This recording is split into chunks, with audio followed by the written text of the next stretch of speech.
Welcome to Nasdaq Trade Talks. I'm Jill Malandrino, Global Markets Reporter at Nasdaq. Joining me is Luvleen Sidhu. She's the co-founder and CEO of Bank Mobile to discuss the financial industry and move to a digitized model. Luvleen, it's great to have you back with us on Trade Talks. Welcome. Thanks, Jill. Happy to be here. All right. Can you provide a brief background on Bank Mobile and why you launched the company back in 2015? Sure. I'm so proud of what we've created here, and it's really about how do we get a model of banking that's for the people, that's thinking about the consumer, and especially as it relates to how do you create the most affordable, transparent, consumer-friendly experience when it comes to banking. And not only was it for the consumer in mind, but it was really about banks. And traditionally, banks' acquisition for customers has been branch-based. And it was really about how do you create a new digital model that's really higher volume, lower cost acquisition that's not just based on branches, but on technology to really be able to have a growth model and an income model that is at least as good at, if not better than traditional banks. Yeah, well, I'm sure a lot of banks are learning about a digital model and how it can help during COVID-19. For sure, for sure. And it's been interesting for us as well. We are very grateful that we are a digital model and it's working really well during this time.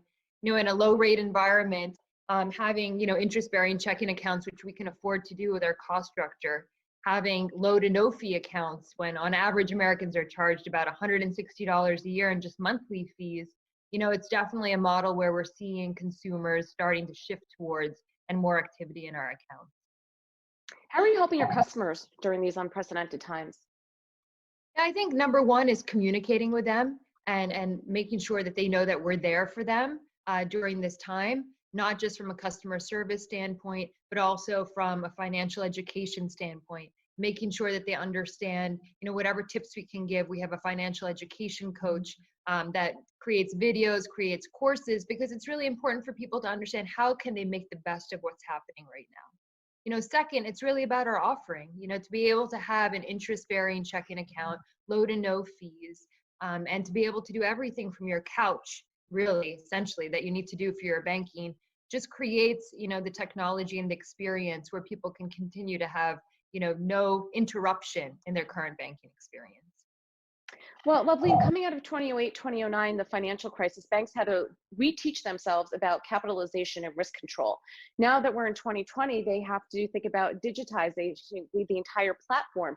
What's your outlook for the banking industry? It's very interesting. I think that this is forcing an acceleration of adoption of technology.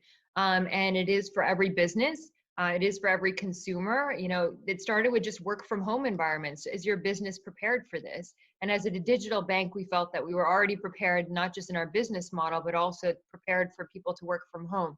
But the banking industry is really going to be pushed to think about how to creatively serve the pain points of customers in a new digital way. And I think it's just going to accelerate innovation, technology that is demanded by the consumer. Well, what's your advice for small business owners as they navigate the pandemic because they don't have the access to capital like these big banks do? They don't have as many options. How are you advising your small business clients? Yeah, so, for small businesses, we're taking the same advice that we're giving. And number one is to communicate with your employees, with your customers, know that you're there, not just behind the scenes and supporting them fully. Two, it's looking at your business. How can you stabilize the current, events that are happening with your business? What actions can you take today to really stabilize operations? It's stress testing your business. What is worst case scenario? And model that in so you can start preparing and thinking about what steps can you take today to really protect your business in those worst case scenarios. And then it's also about offensive. What can we do in the current shift, in the current environment? What are new opportunities that have come where you can play more of an offensive than a defensive position and continue to look for growth opportunities?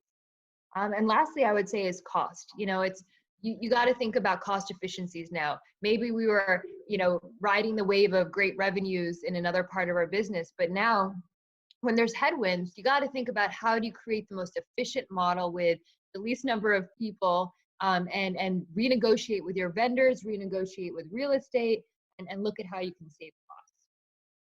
Yeah, it's going to be interesting to see how companies are going to diversify their revenue models for sure, just to plan for next time. Lovely. It's great to have you with us as always. Thank you, Jill. All right. And thank you for joining me. I'm Jill Malandrino, Global Markets Reporter at Nasdaq.